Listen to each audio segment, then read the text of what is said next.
सुंदर द्वारिका में ठाकुर जी का ऐश्वर्य लीला प्रवाहित होने लगी। सुंदर नगर जम गया है। विवाह की भी अवस्था पहुंच चुकी है ठाकुर जी की।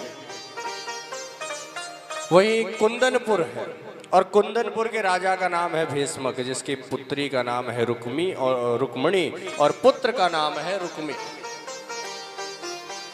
अब एक दिन भीष्मक जी अपने पुत्र से कहते हैं, बेटा रुक्मी, अब तेरी बहन बड़ी हो गई तो विवाह कर देना चाहिए उसका। तो पुत्र कहता है कि हाँ पिताजी, कह तो आप ठीक रहे। तो पिताजी कहते मैंने एक लड़का देखा है, अगर तेरे लिए उचित लगे तो। कहते कौन? मैं पिताजी कहते हैं मैंने द्वारिकाधीश के लिए सोचा है, तो उन्हीं से विवाह कर दिया जाए। महाराज रुक्मी भड़क गए। कहते कैसी बात करो, उस रणछोड़ के साथ में कभी मैं अपनी बहन का विवाह करूं? ये तो बीवी में रण छोड़ करके आ गया था वो। अब जहां चला है पिताजी बोले ठीक है तू देख ले भाई अपने हिसाब से। गया शिशुपाल से बात पक्की करी।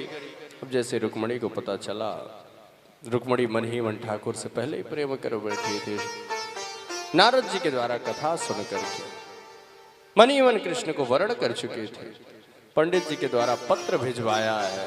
जैसी पत्र भजा पंडित जी ने पढ़ा है, श्रुत्वा गुणान भुवन सुंदर शृण्वतान्ते। हे प्रभु, जब से आपकी सुंदर कथा का अवलोकन किया है, आपकी सुंदर छवि मेरे हृदय में बसी हुई है। आपको मैंने मन ही मन पति के रूप में मान लिया है। अब मेरा विवाह शिशुपाल के साथ में तय हुआ है, लेकिन मेरा केवल शरीर जा सकता है, प्राण आपके चरणों में ही आकर के बसेंगे। इसलिए ऐसी ऐसी व्यवस्था है, आप मेरा हरण करके ले जावे। अब दूसरा दिन हुआ महाराज, सवेरे जैसे ही तो ठाकुर जी ने न सेना ली न कुछ लिया, रथ उठाया, पंडित जी को बिठाया और चल पड़े कुंदनपुर की ओर। अब सवेरे जब बलदाऊ भैया वगैरह उठे, सबन ने देखी महाराज के कन्हैया जी है नहीं, पूछे कहाँ गए, तो बताए वो पंडित जी जो आए थे उन्हीं के साथ में गए। समझ गए कि हाँ किस लीला के लिए गए हैं। अब वहां जाकर के कुंदनपुर के सीमा में ठाकुर जी पहुंच गए और पंडित जी से बोल दिया कि जाओ कह देना रुक्मणी की चिंता ना करे, मैं आ गया हूं। रुक्मणी तक संदेश पहुंच गया। अब भीष्मक जी जो है तिलक का सामान लेकर के जा रहे थे शिशुपाल के पास।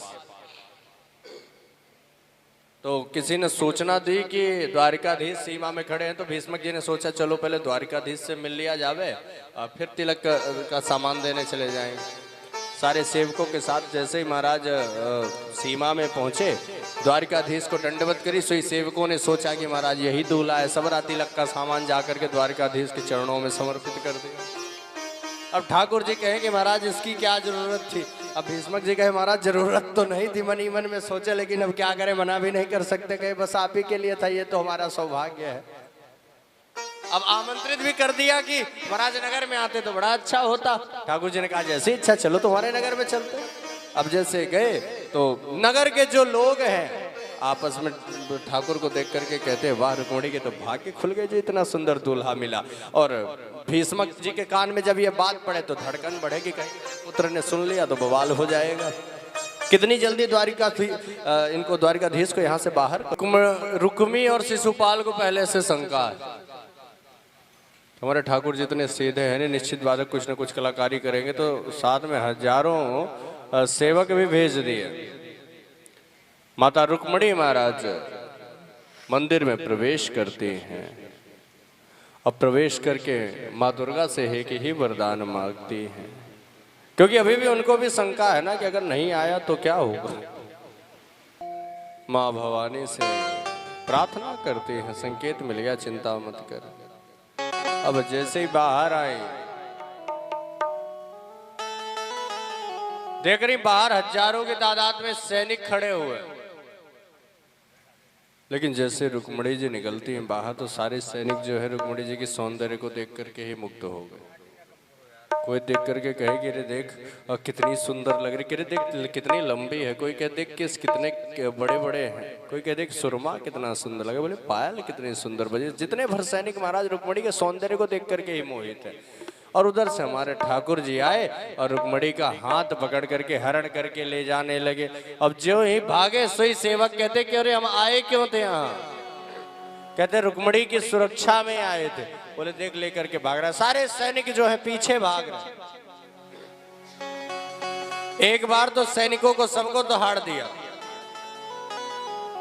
अब दूसरी बार महाराज रुक्मी जब पहुंचा था तो पहले तो रुक्मी को निपटा दिया, शिशुपाल को निपटाया, अब दूसरी बार सेना लेकर के रुक्मी पहुंचा है। अब रुक्मी के सारे सैनिकों ने चारों ओर से द्वारिकाधीश को घेर लिया। द्वारिकाधीश भी चिंतित, अब क्या करे भैया, ना अस्त्र ना शस्त्र ना कोई सैनिक ना कोई सेवक, और खड़े भी दूसरे के नगर में, चारों ओर से सेना ने घेर भी लिया है। अब क्या करें ठाकुर जी, और काम भी इतना अच्छा नहीं किया था महाराज, किसी की लड़की भगा करके ले जा रहे थे, तो ऐसे कौन छोड़ देवे। तो ठाकुर जी मन में विचार ही कर रहे थे कि अब क्या करें, चारों ओर से सेना से घिरे हैं, बहू रानी साथ में है। तभी पीछे से जोरदार आवाज, बोल द्वारिकाधीश की जय हो। जब ही सुना कन्हैया जी कहते हैं भैया खड़े हम दूसरे के नगर में हैं, जयकारा हमारा कौन लगा रहा है। पीछे मुड़ करके देखा तो बलदाऊ भैया हल और मूसल लेकर के तट गई सेना लेकर के पधार रहे हैं।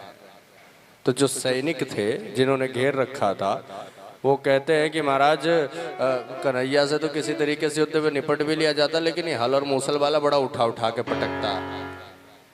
ठाकुर जी आए, महाराज बलदाऊ भैया आए, जैसे ही देखा कि रुक्मी के साथ युद्ध हुआ है और रुक्मी को गंजा कर दिया, ठाकुर जी को ही डांट रहे हैं बलराम भैया, अरे अरे कन्हैया तू कैसे संबंध जोड़ता है रे, अरे किसी से विवाह करना है इज्जत के साथ जा, मान से बढ़िया मान सम्मान से उसकी लड़की का हाथ मांग करके ला, ये कौन सी बात हुई, कोई संबंधियों के साथ ऐसा व्यवहार करता है क्या।